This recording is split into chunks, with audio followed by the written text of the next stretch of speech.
Welcome to the Tourpreneur podcast. Travel industry veteran Shane Whaley will take you on a journey with fellow tourpreneurs, sharing their tips, ideas, insights, and success stories to inspire you to make your tour business the best it can be. And now, please welcome your host, Shane.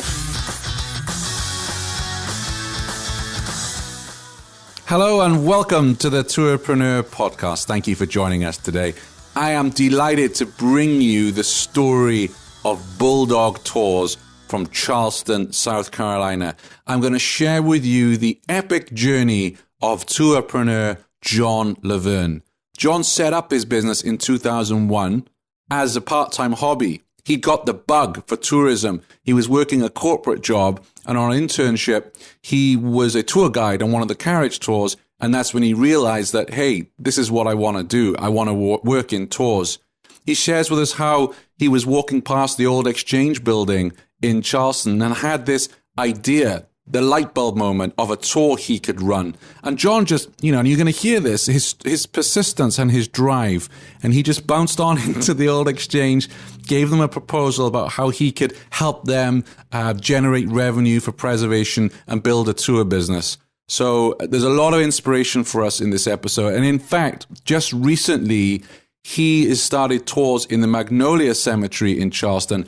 They had a policy for the last 170 years to have nothing to do with commercial tours or operations. Yet through his persistence, he was able to convince them that through his record of generating revenues for historic buildings, he could work with them, embrace their values and their principles and deliver a respectful tour. That just shows you the persistence of the guy. He shares with us how he got the word out, his philosophy on managing people. We talk a great deal about the OTA space, how he's working with OTAs, what his views are on Airbnb experiences, mentors that he's had, coaching that he's had. So there's a lot in here. Now, normally I would give you the Shane's takeaway points at the end of the podcast, but because I try my best to keep these to around the hour mark, I'm not going to do that today because I want you to hear from John, because he does have a lot of wisdom to share from his 18 years in tours. I'll write a blog post. I've got at least 8 takeaways here for you. So keep an eye on our social feeds, all links, resources, as always, on tourpreneur.com/9. Just one favor for you. If you enjoyed today's episode, please consider sharing it with friends and colleagues who would get something out of this show and out of our other Tourpreneur shows. I would be really, really honored if you could do that for us. So without further ado, let's cross over to Charleston, South Carolina. John LaVerne, Bulldog Tours. I'm delighted to get to speak to you. I've read so much about you. I've heard so much about Bulldog Tours that I'm really keen to get into your journey. So as I understand it, you were a military man, weren't you? I went to the Citadel, which is a military college here in Charleston, but never served in the military. Oh, okay. So what do they do at the Citadel? It's a very regimented experience. So it's a 4-year college, and when I was there, it was men only, or boys only, guys only, and it was quite the experience. I soon realized that I wasn't going to be the regimental commander. I was far from being a great cadet, but it was an awesome experience, and I certainly have used the lessons that I learned at the Citadel in my life and operating a business and all that. So how did you get started in tourism and travel? So my senior year at the Citadel, I did an internship with the tourism department, and it's kind of an administrative type position. And one day we were slow, and the director urged me to go take a carriage tour, which I wasn't interested in, but it's like, all right, fine, I'll do whatever. And they put me on a carriage, and within the first minute, I realized that giving tours was something that I wanted to do for the rest of my life. And I'm very grateful that that I had that light bulb moment, because it changed everything. What happened in those 60 seconds? What did you experience that made you feel that way? It was kind of the whole dynamic of being a tour guide, that part entertainer, part historian, part teacher, and then showcasing Charleston, which is, I think, the most beautiful place in the world. It just all added up to an amazing experience, and it really inspired me to be on the path that I am now. Right. No, I think all of us in travel and tourism, we have that light bulb moment as well. But I'm curious to understand the kernel of that and how it happens. And if you can walk us through this. So you're on the carriage tours. You're like, yeah, this is for me. This is what I want to do. But you didn't go straight into the tourism industry. As I understand it, you worked for was it a chemical company? Yeah, well, actually, after the carriage tour, I got off the tour and went and talked to the owner of the company and told him that I was graduating in a few months and would like to come work for him. And thankfully, he hired me. And I was a tour guide full-time for about 2.5 years, and then kind of decided that, well, I needed to put my education into practice. So went out and found a real job, so to speak. But I found myself missing giving tours. So on days off or weekends, I would often give tours for friends or whoever wanted them. And then it was a July evening. I'd been out downtown and was riding my bike home and saw a group of about 15 people taking a ghost tour. And I thought, God, that's really interesting. It's the middle of summer and there's all these people doing a ghost tour, which back when I started in 1991, ghost tours were the thing that we did kind of the weekend before Halloween. Yeah. But they had obviously grown in popularity. And about 2 blocks later on my bike ride, I passed by one of my favorite buildings in town, which is the Old Exchange and Provost Dungeon. And it dawned on me that I was like, hey, that would be really cool to take people through the dungeon at night, when nobody's there. That would make for a great ghost tour. And I thought about the concept for a couple months and then randomly went in there one day and said, hey, I've got this crazy idea. I have no idea if it'll work, but I'll give you 1/3 of the tour proceeds if you'll let me in the dungeon at night, and I want exclusive access, and let's give it a shot. And thankfully, they agreed to it. It was kind of a handshake deal, and about 6 weeks later, started our first tours there, and that's how it all began. And it was called John's Tours, correct? Initially? It was, yeah. I thought, I kind of had in my head, this will probably not work, and it definitely won't be anything big. This was going to be a hobby. It was going to be kind of thing that I did on nights or weekends, and thankfully it turned out to be different. So a couple years later, the CPA was like, hey, this is legitimate, and you need to move from an LLC to a corporation. And it's like, well, it's time to get a real name. And I knew I needed a name with that I could get the federal trademark on. So Bulldog Tours, that worked. I considered numerous different names, but Bulldog's the mascot at the Citadel, and it's something that people can remember. And I was like, that's as good as any. So here we are, 17.5 years later. Wow, incredible. And I'm curious, so when you walked into the Old Exchange to set up the first tour and you said, hey, I'll give you 1/3 of the proceeds, had you sat back and done any kind of, forecasting or looked at, the potential, or was that what just came to mind? I'm sure that I considered, the numbers and the time commitment and all that, but I had no idea what I was getting into. And I don't say that in a bad way. It's been an amazing ride. But the Old Exchange, it's pre-revolutionary building. It's a local landmark or a national landmark. And I know that, these old buildings and houses, they're extremely expensive to maintain and to preserve. And kind of the concept, and I didn't know the name of it, sustainable tourism. I had no idea what that concept was, but I was like, it'd be really cool to, 1, give tours, and 2, help this building out, and, 3, be a great way to meet girls and have some fun. And yeah, it's all worked out. Actually met my wife through the tour company.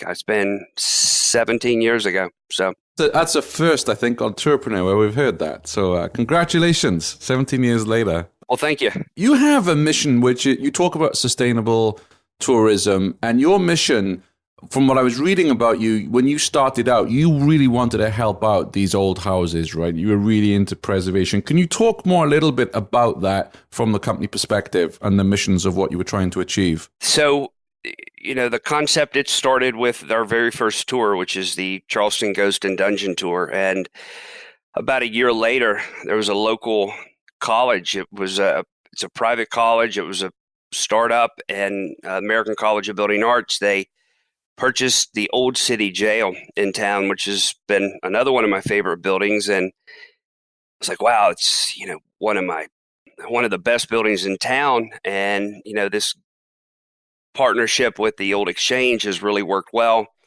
So I approached them with the same concept of, hey, let us in the building at night and when nobody's there, and I'll give you, I don't know if it was a third or fourth what percentage it was, but they thankfully accepted my offer. And let's see, we've been doing tours there for 15 years now. And I think we've raised probably close to $2 million for them. And the grand total for all of our preservation efforts, I guess, is about $3.7 million. So $3.7 million over the 17 years that you've raised for these. Wow, that's incredible. That's incredible. Yeah. And it certainly feels good to help preserve Charleston, but it's also great to kind of showcase these amazing landmarks to our visitors. We get in these places at night when nobody else is around, and it makes for a pretty special experience. Are you a big fan of ghost tours yourself? I love ghost tours as far as entertainment. I'm not a huge ghost person. I don't watch the ghost TV shows and all that, but I love telling ghost stories and I love interacting with the guests. But, we also do history tours. We do food tours, pub tours, a variety of different genres of tours. But I guess if I had my choice, I would probably lean more towards the history or the food tours. Yeah, and you certainly have plenty of that history down there in Charleston. Yeah, it's great. Charleston's a living museum, basically. People live in the houses, they work in the old buildings, they go to these historic churches, and that makes for, a wonderful experience. Yeah. So just to go back a few steps here. So you get the first deal with the old exchange, you get up and running. Can you tell me a little bit about whose advice did you seek, or what resources you used to kind of guide you in those early days? I guess I'll start with, kind of on paper, in hindsight, I had no business running a business or starting a business. I never took any classes in college of, finance or marketing or business operations or anything like that. But I was optimistic and confident that I could figure it out. But I quickly realized that I needed input from people smarter than me. And my first, tourism industry boss, went to him for a lot of advice because he had been running the carriage company for, I don't know, probably 15 years or so at the time. And he was certainly a lot of help. And then Helen Hill, who's the director of our Convention Visitors Bureau, she's been an amazing resource. And CPA, which I had no idea how important they would be, but they kind of held my hand from day one to, not only start the business, but grow the business. And I spent a lot of nights on the internet Googling, how to build a website, how to write a contract, how to do everything, because I was pretty clueless at the beginning. And that was back in 2001. So, I wonder how much, I can't imagine there was anywhere near the amount of resources online then as there are today. Yeah, it was a completely different game back then. But yeah, thankfully there were enough resources to at least give me an idea of what I was doing. And, a lot of it's been trial and error. I've made lots of mistakes and have grown from them and, try to do better the next time. And what do you think were the biggest barriers to you getting up and running and starting? Let's look at John's tours before you say again, transition into the Bulldog Tours. What were some of the barriers for you?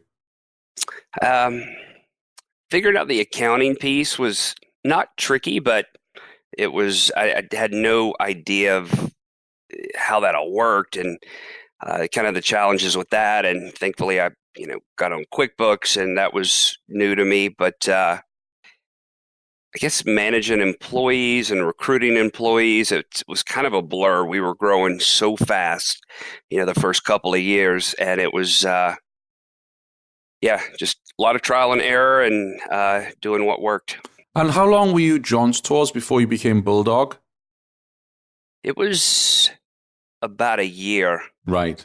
Before we became a corporation. And that's when. So was that the same time when you suddenly realized you had more than kind of a hobby side hustle on your hands here? You had a fully fledged business. Right.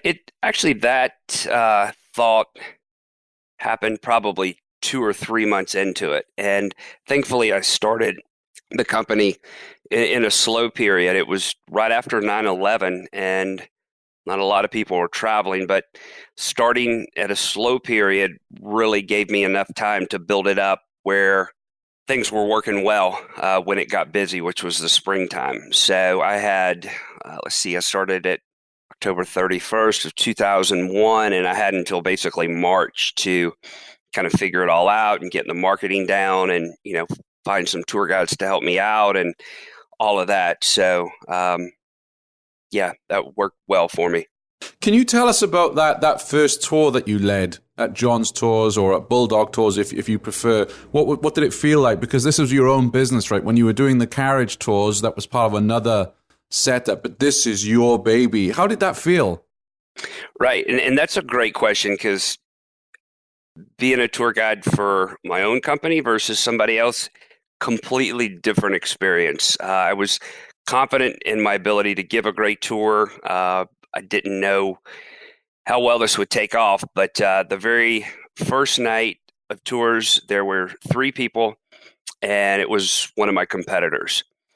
And part of me was like, well, I kind of don't want to give them a tour, but they were intrigued with, the new kid on the block, and they were intrigued with this tour that went into the dungeon, which they did not have access to. But I was like, you know what? I've got to give them a great tour like I would anybody else. So, when the tour was over, I was like, well, what did y'all think? And I just, this guy had been in operation for several years and knew a lot more than me at that point. And I was like, I need all the feedback I can get. And every single tour that I did for the first 3 months, I begged people for constructive criticism, and that helped make the tour better in every way. Yeah, I can imagine. And I take my hat off to you, because it's easy for us to sit on a podcast and say, oh yeah, ask for constructive feedback. It's tough to take sometimes, isn't it? It is. And I remember the first time when somebody said, yeah, we did not like the tour. And it kind of broke my heart, but I swallowed my pride and was like, well, tell me what you didn't like. And I forget the reasons, but again, it was constructive criticism, and it made it better. Yeah, and I guess the learning in that as well is that you're never going to please everybody. You're not. And managing people's expectations can be tricky. Ghost tours, for some reason, are a little trickier than others.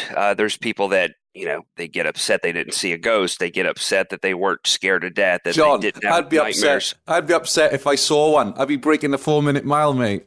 Yeah, I would too. We have, it's funny, we have T-shirts, some of the tour guides wearing. On the back of it, it says, if you see me running, it's because I don't like ghosts or something like that. Yeah. Yeah. Although I must say, I do like the little ghost on your website. So at bulldogtours.com, where you have the book online now button, I see the little ghost peeking out. I think that's great. Yeah. I love it. That's one thing neat about our, I guess, Bulldog Tours or our industries. You can have a lot of fun. It gives an opportunity to be creative. And, sometimes I get that thought gets lost when I'm, shuffling papers and doing what I do. But we definitely try to create a fun environment here.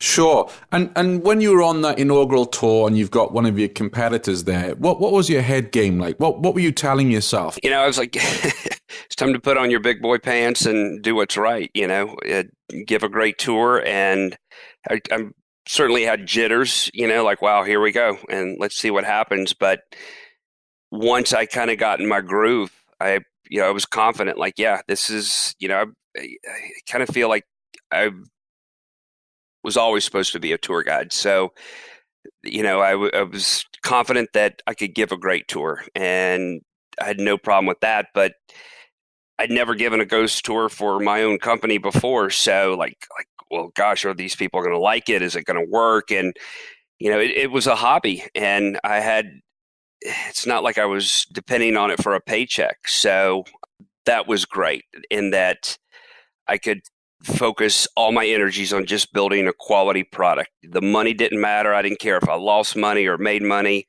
It was just an opportunity to have some fun.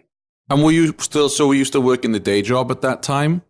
I was. Right. And I did that for about 3 months, and I can remember telling my parents, hey, I'm going to quit this really good job that has lots of benefits, and, this was going to be my career, and I had, fair amount of success, and I'm going to devote all my energies to the tour company. And they're like, really? And I'm like, are you sure that's a good idea? And I'm like, I've got no kids. I was single at the time, and I was like, I got nothing to lose, and I may not be the smartest person in the room, but I'll figure it out. And I never looked back, and it's been an awesome ride. Want to connect with other tourpreneurs? Then join our Facebook group at tourpreneur.com/Facebook.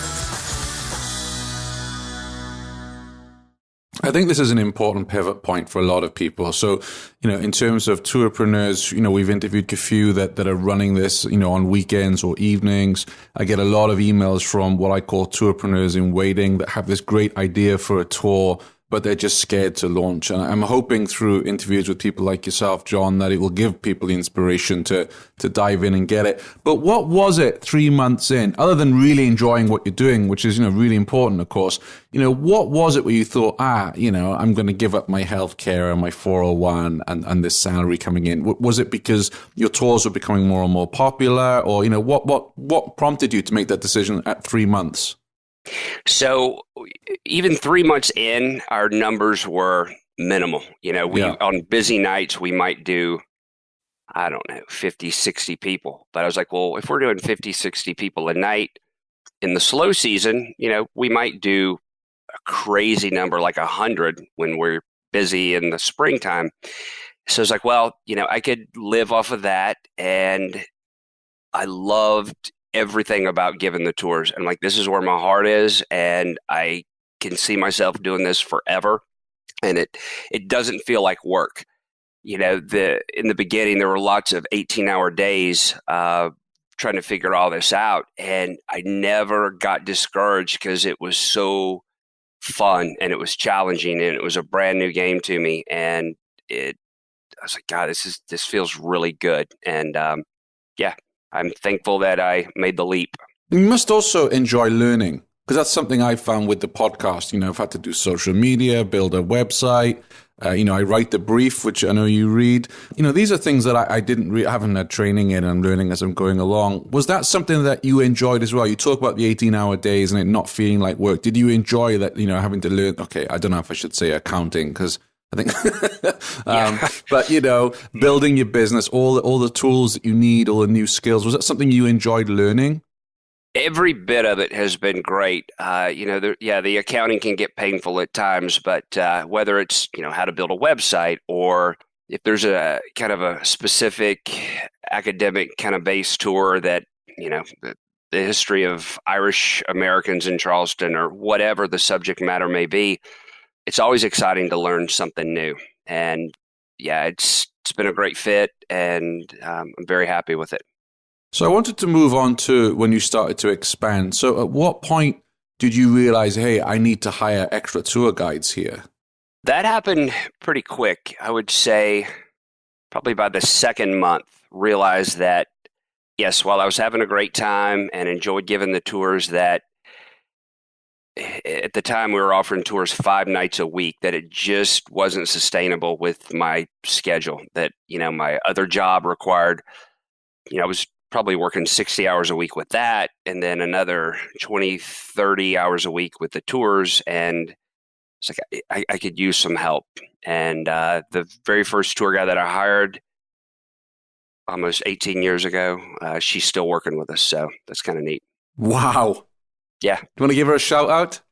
Yeah, Franny Russell. She's awesome. She does ghost tours, history tours, food tours, pub tours. She does it all. Right. And she's certainly been a great asset. And we laugh sometimes about kind of the beginning days. The first Christmas company Christmas party, there were 3 of us. And, this past year, there was probably, I don't know, with spouses, 100 and some people in the room. So it's kind of neat. Wow. So how many full-time employees do you have today?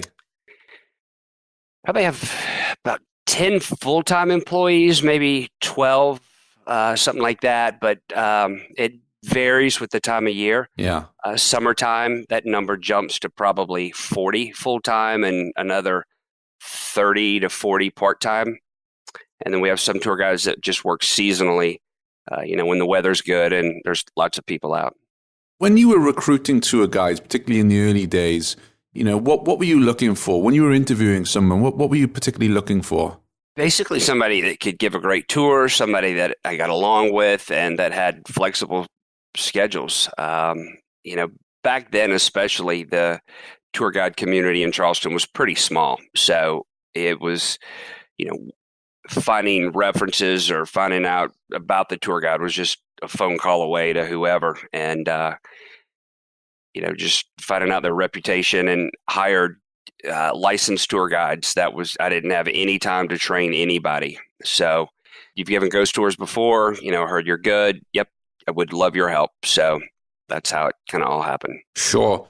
And then you had to evolve, of course, from running things on your own to becoming a leader, to becoming a manager, which is also a very tough step for a lot of us. How did you approach that?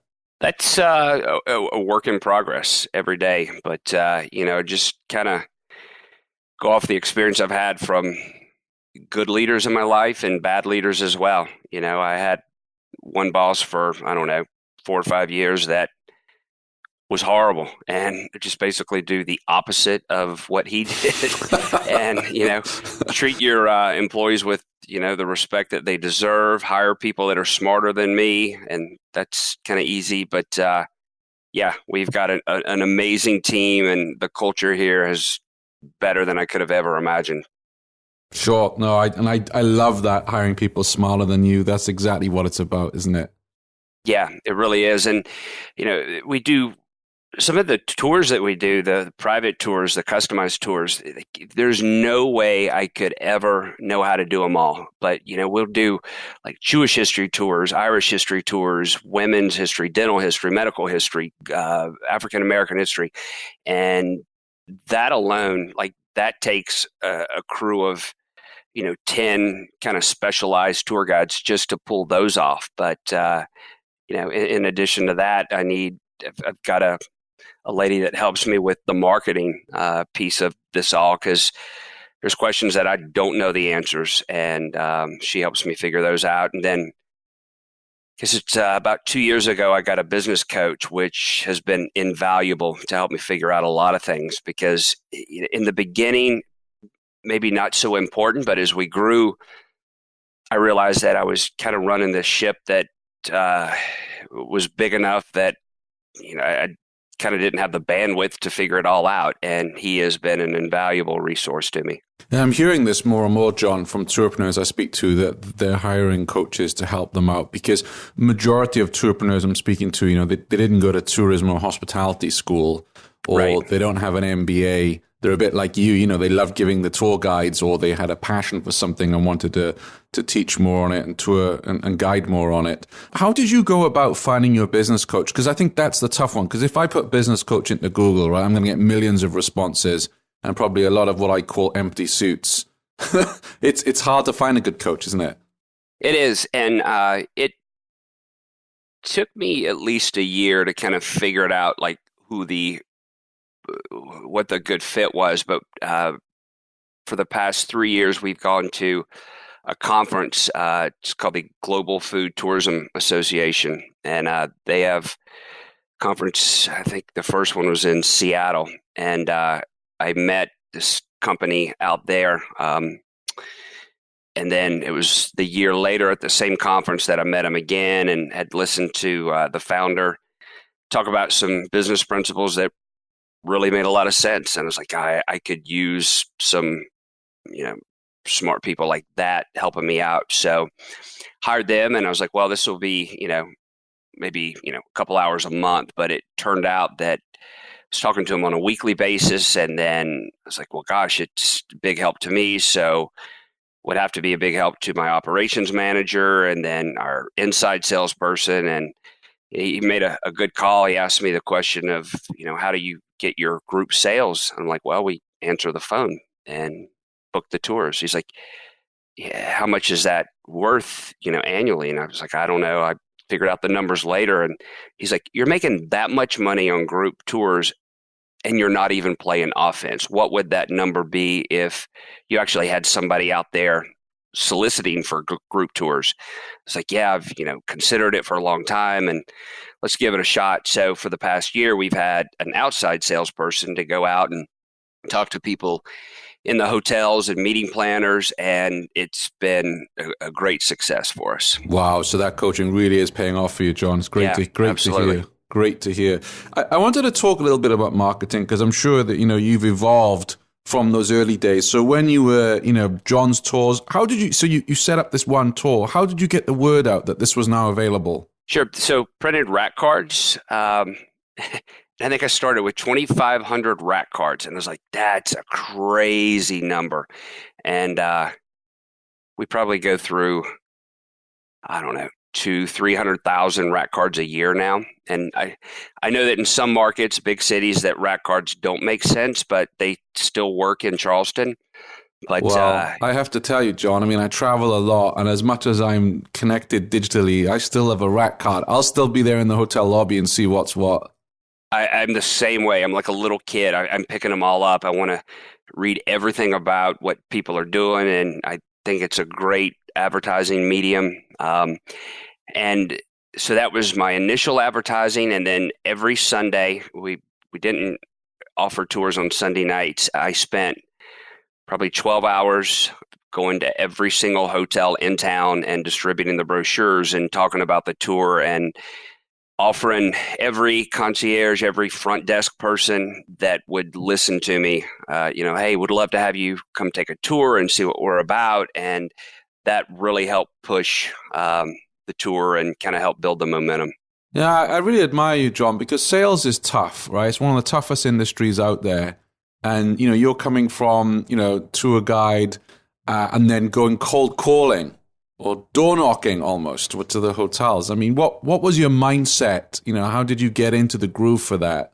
That piece was pretty natural to me. I was really proud of the company, even though it was like 2 people at the time or even one, it's just me.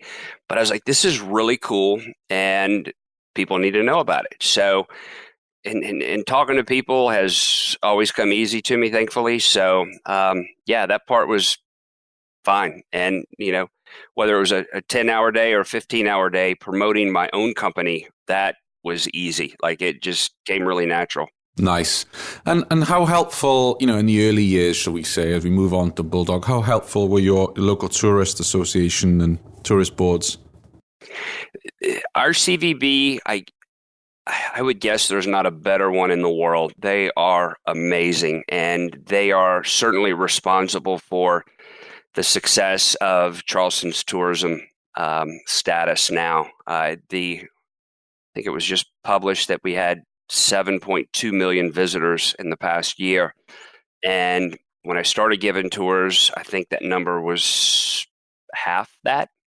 So, and the quality of tourism that we have here, it's second to none. We have phenomenal restaurants. We have amazing hotels, award-winning chefs and great shopping. And for a city of our size, where, the entire metropolitan area, 3 counties, we're like 1 million people.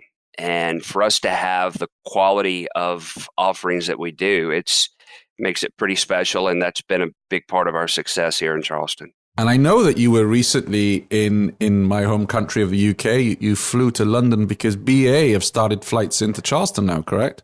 They did. We now have a direct flight from Charleston to London, and it's offered 2 days a week. And for a city of our size to get a direct route to Europe is unheard of. And it was a lot of work, and our CVB is responsible for making that happen. That process took about 10 years, and we were all talking about how it all came together. And when they first approached BA over in London 10, 12 years ago, whenever it was, British Airways didn't even know where Charleston was. They made the references where they asked the question of, well, isn't that in Puerto Rico? And they're like, no, we're a few hundred miles north of that. And but that was the spark.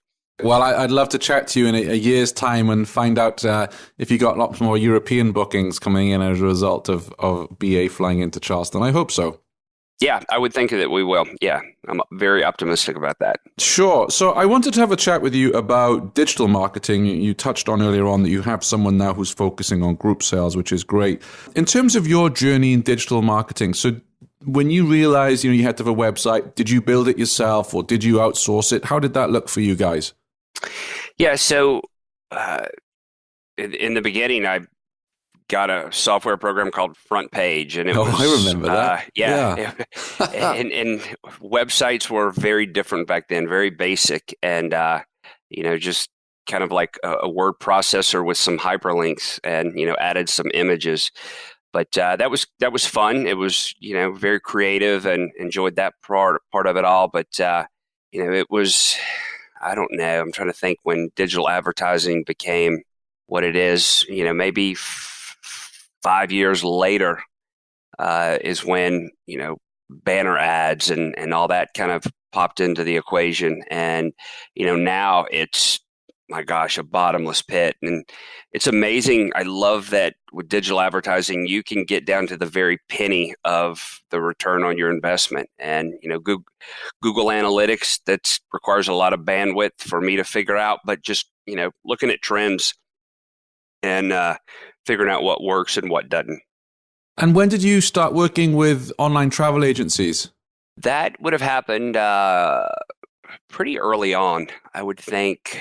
Maybe 10 years ago or so. And that's an interesting piece. These OTAs, as the popularity of them have grown, and it's all based around the internet. If you do a search for, walking tours in Charleston, the first 10 listings that you're going to see, it's Expedia and it's Viator and it's TripAdvisor and stuff like that. So, we compete for space on the search engines with them, but they can also help us out, in that they help spread the word of Bulldog Tours all over the world, because they certainly have a huge space in our world.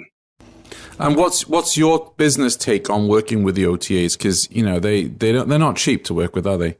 They're not. You figure, some of them even come in and they want 30% right off the top, which is, those numbers don't really work well.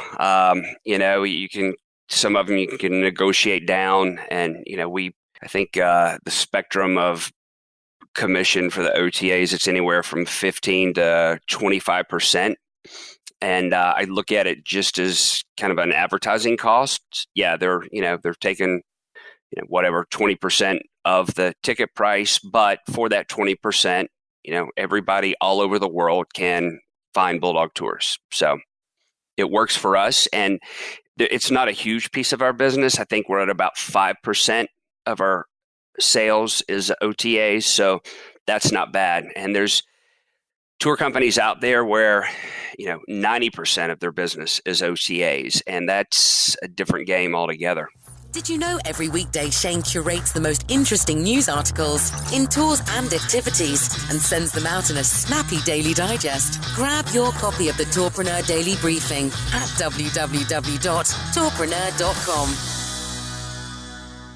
I like OTAs. There's certainly positive aspects of it, and which I mentioned, they tell the whole world, they help promote and sell your tickets and all that. But whether it's OTAs or whatever in your business, like, you don't want all your eggs in one basket. I think if the vast majority of your business is OTAs, that could possibly, bite you at some point. If their commission rates, let's say they jump from 20% to 30%, well, there's,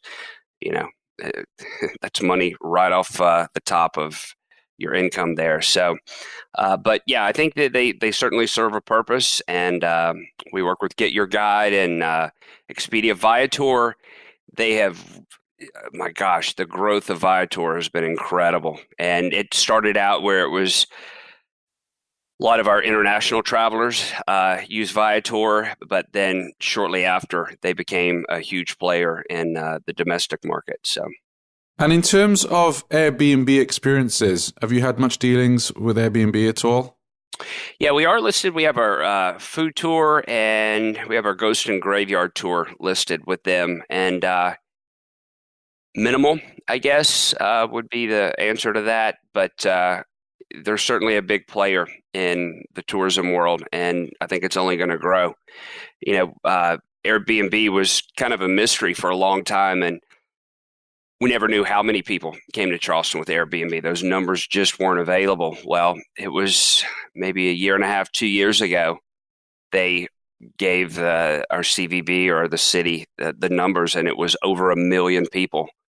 And so, if we're doing at the time like 6 million visitors a year, and then Airbnb's like, oh yeah, add another 1 million to that, well, that's a game changer. Yeah, it is. And, I have to say, and maybe somebody from Airbnb experiences would like to come on the show, because I'm a little bit confused, because when they started up, they were supposed to be, non-professional, host-driven, a tour that was exclusive for Airbnb that couldn't be booked elsewhere.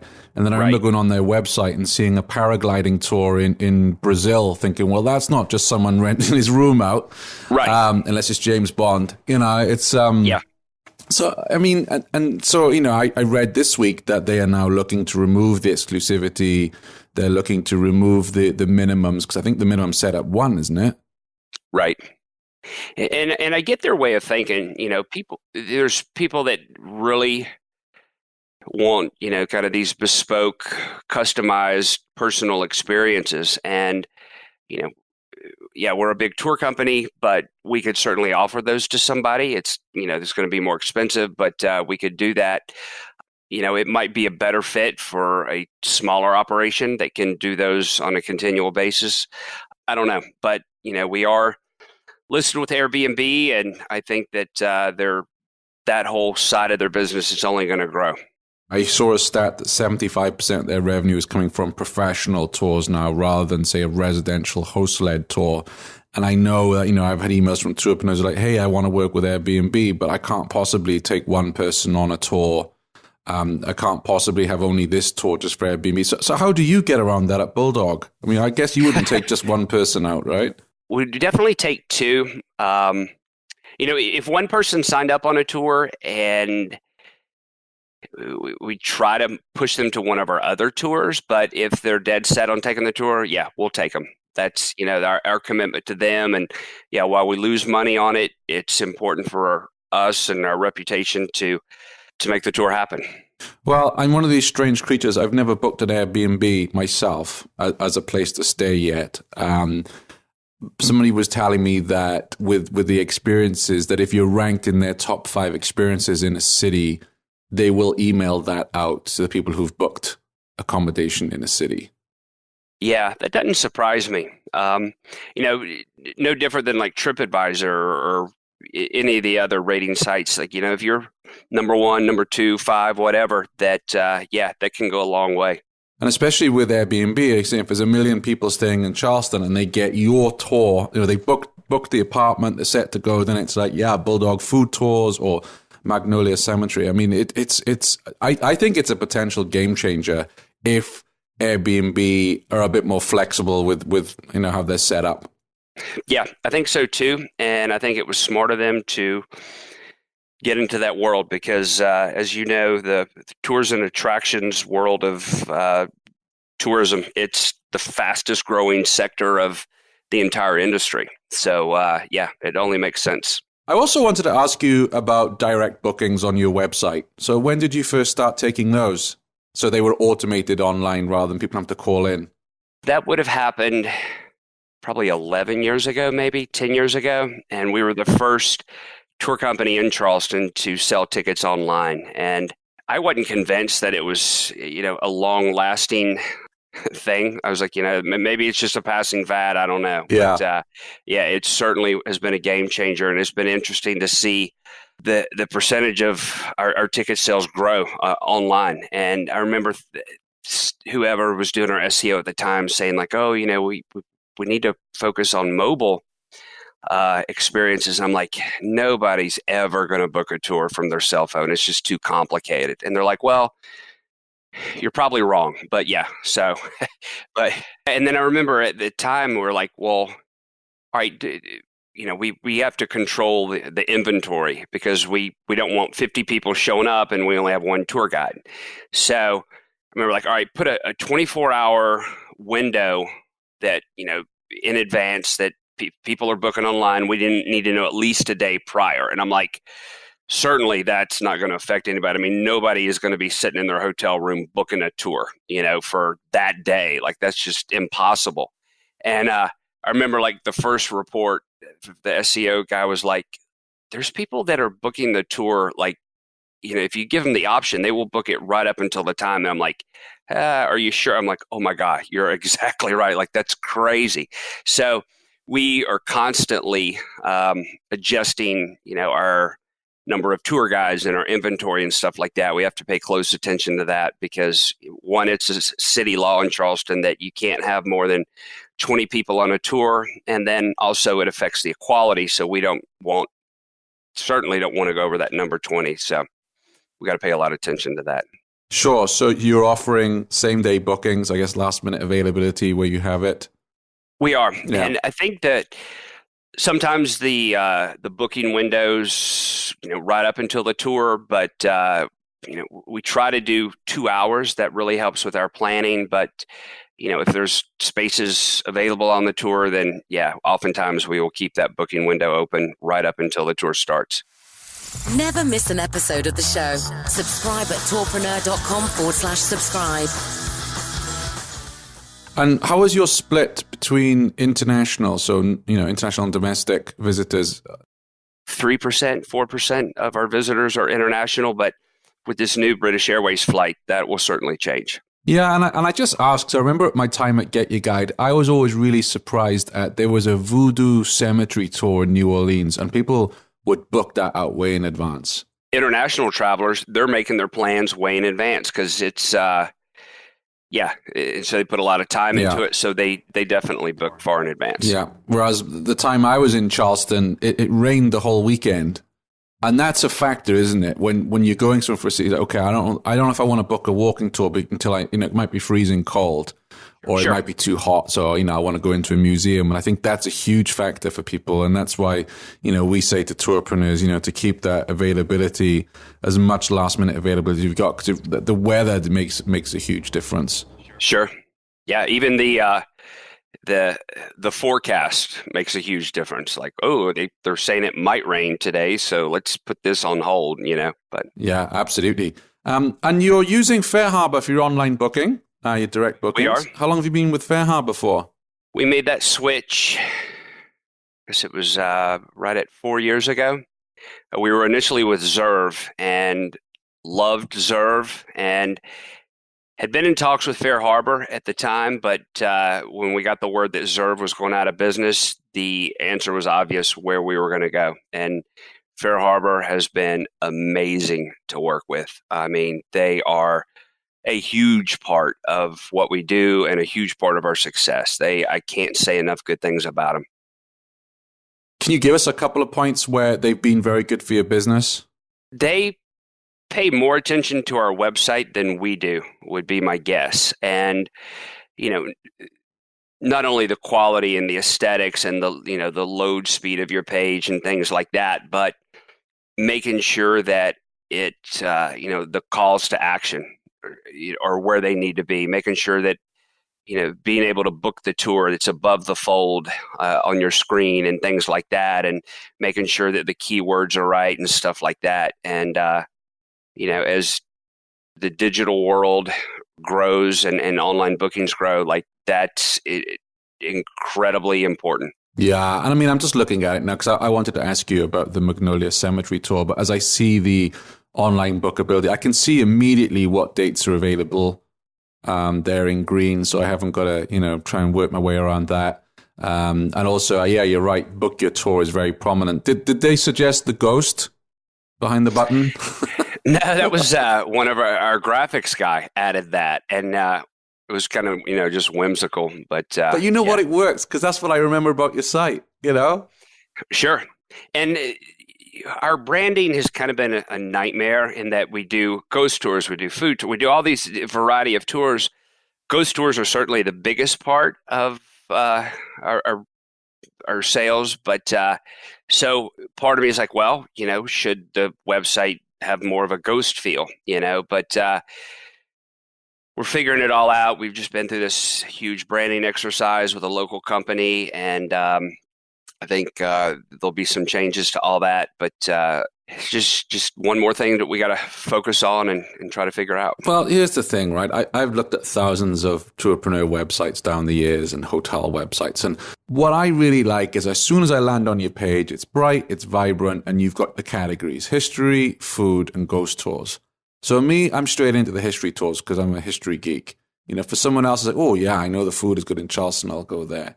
My wife she loves ghost tours. She's straight into. So I love how straight away I know what you do. It's not like I've got 100 products on there, and I can go straight into that category. I love that. And then in terms of, you've got here, voted Charleston's best tour company for 8 years. I'm immediately thinking, oh, these guys know their stuff. So I really like that. And I can see you've worked really hard on SEO because you've got the blog, the top 10 things to do in Charleston. So it's more than just a, one-page website. But I particularly like, as someone who spends a lot of time online, how you've got those categories right there on the homepage. I know where I can go. There's a path for me. Right. Well, thank you for the kind words. Maybe your brand people told you something different, but that's just my perspective, to be honest. And that's the thing with online. Like we said earlier on, you're not going to please everybody. Website's certainly a work in progress. There's not a week goes by that we don't make some change to the website. Yeah, and that's the beauty of digital is that you can then, look at the numbers. We used to say this at booking.com a lot. The CEO can have an opinion, I can have an opinion, but the numbers don't lie. If you see the conversion rate drop, then whoops. Absolutely right. Yep. I wanted to talk to you very briefly about the Spirits of Magnolia Cemetery tour, because this was quite a coup for you, wasn't it? It was. It's been in the works for a long time.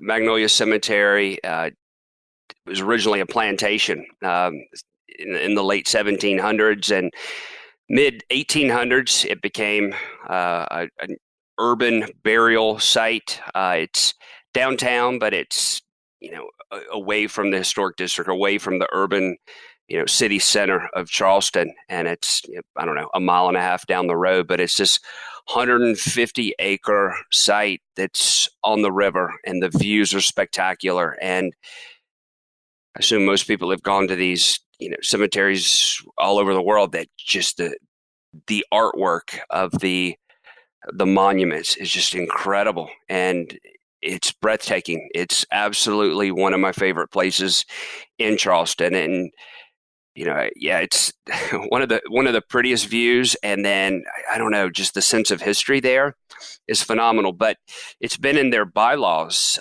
since they had bylaws in the 1950s that no commercial tours were allowed. So I started up, the Ghost and Dungeon tour, and about a year later, after I kind of felt comfortable with what I was doing and operations and all that, I called Magnolia and found out that no commercial tours are allowed. And about every, 3 or 4 years would call them back to see if things had changed, and got the same answer. And had the realization last year that, if there's going to be a change, it's going to be my job to initiate it. So I went through the list of the board members and found somebody that I knew. And thankfully, this person was on the board of another local organization with me, and they were aware of our sustainable tourism efforts and the contributions that we've made.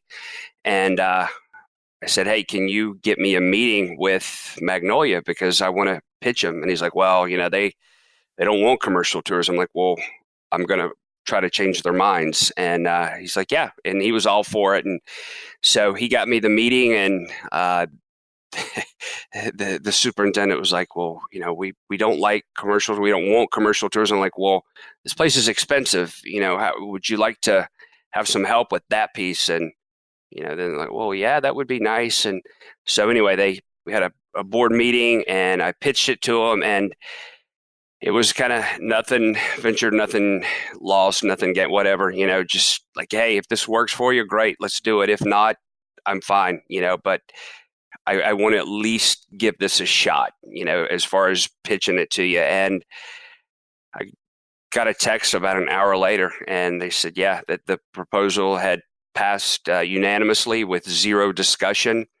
And we started giving tours about 3 weeks ago, and it is incredible. I am so proud of what we've created, and I'm blown away with the opportunity to give tours there. It's we're very serious about making sure that this tour is respectful and sensitive. And there's plenty of people in Charleston that have relatives buried there, and we don't want to upset anybody. We're extremely, like I said, respectful of the history there and respectful of the people that are buried there. So yeah, it's been I'm so happy. I'm so proud with the Magnolia Cemetery piece. Yeah, I'd love to have seen you when you got that text from them. Yeah, it's we've all been there before. Like you try to sell something, and then yeah, we'll do it, and you're like, oh God, now comes the hard part, But yeah, and that's been kind of my philosophy since day one. Is like, yeah, sell it. We get these. We've had crazy requests through the years, and I'm like, yeah, we can absolutely make that happen. And then they buy it, and then you're like, oh my God, like, can we really do that? And we do. We just buckle down and make it happen. Yeah, but what I like about this story, I think the lesson for all of us here is you honed in on their need. They obviously had a need, or maybe at that point they were like, yeah, we're really struggling to raise the funds to look after the place. You've gone in there. You've obviously got a good reputation. You've raised, almost $4 million for other old buildings in the city and historic buildings. So you had that proof. And, who knows, maybe that morning they were looking at a ton of bills and they were like, gee, how are we going to pay this? Right. We have to go to our members and supporters again. We only did this 6 months ago. And you've honed in on that need. And I think that's so important on sales is, what does the prospect actually need? Sure. And can you meet that need? Right. So I think that's the important takeaway. And also that the biggest one here is persistence. You didn't just give up. You kept at it, even though it was every couple of years. You kept at it, and I take my hat off to you because it's not easy to do that, John. Yeah, and I appreciate the kind words. And, thinking back 17, 18 years, I kind of had this vision of what I wanted the company to be. I wanted it to be diverse. I didn't want to just do ghost tours. I was like, we got to do history tours. And, then later had the realization, like, food tours, that's the way to go. And, like, people thought that was an insane idea, but I'm like, well, it's an important story. We got to do it. But why did they think it was insane in a city like Charleston? So the food tours is kind of a cool story. I was given a tour to Giada De La Renta, the celebrity chef, and we were at the Old City Jail, and she kept asking me ghost questions, and I kept asking her food questions, and she could probably tell by my stature. She's like, you like food a lot better than ghosts, don't you? I'm like, yeah, I do. And she's like, you ought to do food tours. I'm like, food tour. I'm like, is that even a thing? And she's like, yeah, there's like 3 companies in the United States that are doing them. There's one in like Chicago, New York, and Boston. And I thought about that idea for, I don't know, about a month. And I'm like, yeah, we're going to do this. And I remember telling one of my friends that we were going to do this. And he's like, dude, you're an idiot. Nobody will ever pay you to talk about food. And I'm like, I don't care. Like, I got to at least give it a shot. And it was an awesome ride because that's kind of when food became super popular and very in vogue. And it was a game changer, the Food Network. And I think a lot of that people's education, people know that food is important, like the quality of their food and where the food's from and the preservatives or lack of preservatives and farm to table and all that. And, that it changed everything. It used to be the worst table in the house would have been next to the kitchen. Now it's the best table because people want to see their food being prepared, and they want to learn everything that they can because, it affects their health. So, yeah, the food tours have been a great ride, and so that's been fun. And I'm sure there'll be other kind of genres of tours that we do that we currently don't offer. But I kind of started with the end in mind of like, this is what I want the company to be. And it certainly hasn't been exactly what that picture was. It's much better and it's different. But, I knew that I wanted a variety of tours. I knew that I wanted fun, dynamic, happy coworkers. And that's been a great ride. But yeah, you start with the end goal in mind and then just work backwards. Like, all right, how do I make this happen? Well, John, I could spend another 3 hours chatting to you, but I know you've got a busy tour company to run there in Charleston. So I really want to thank you so much for giving us some of your valuable time today and sharing such wisdom with us, your learnings on your journey. I know it's going to inspire a lot of tourpreneurs out there, either those who are tourpreneurs in waiting or maybe tourpreneurs who are just struggling to know where to go next with their business. And then they hear the enthusiasm in your voice, and I'm sure they'll listen to it and spring into action. So I want to thank you very much for coming on to the show. Well, Shane, thanks for the opportunity, and thanks for being one of the voices of our industry, because I remember in the early days, like, kind of feel like you're an island. Like, I'm the only person in the world that owns a tour company. Like, there's nobody else that has the struggles that I do. But as years have progressed, like, wow, there's lots of other people that have the same challenges I do. And I'm certainly not the smartest person that runs a tour company, but, I am passionate about it, and it's been an awesome ride. And I encourage anybody to make that leap if it's a good fit. If they feel like, that this is something they want to do, then yeah, jump in, with both feet, and hopefully it'll be the same great experience that I've had. Marvelous. So that is John LaVerne. You can check out his website and all his tours at bulldogtours.com. Thanks, Shane. Have a great day. Thanks for listening to the Tourpreneur podcast. Be sure to visit tourpreneur.com to join the conversation and access the show notes, including links to the resources mentioned on today's episode. This is Tourpreneur.